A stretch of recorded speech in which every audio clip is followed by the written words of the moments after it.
Details are coming out tonight about the allegations against a West Michigan Boy Scout leader and a former YMCA employee.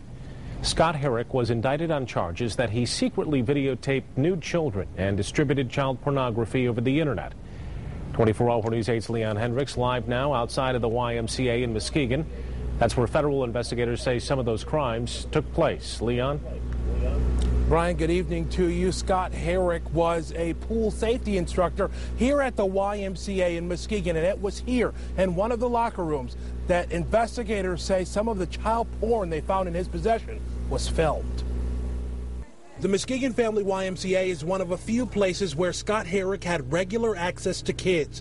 The now former Boy Scout camp director and swim safety instructor here at the Y now facing federal charges on 7 crimes. 4 counts of child sexual exploitation, 2 counts of distributing child porn, and 1 count of possessing child porn. Federal investigators say the crimes that led to the exploitation charges all happened here at the Muskegon Y. We're just sickened to hear this. The crime scene behind this door, the locker room. The tool, one specifically noted as not allowed on the locker room door. Cell phones. This one had a camera on it.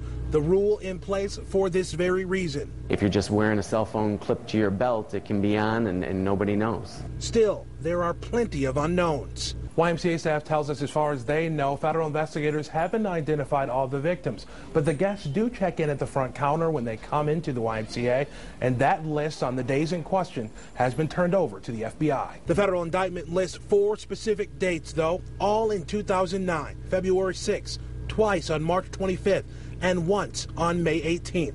The YMCA says the victims are likely part of the 3rd grade pool school program that was happening at the time. But no matter who the victims are, the man in charge here at the Y is left to brainstorm what can be done to keep it from happening again. We don't expect people to behave like that.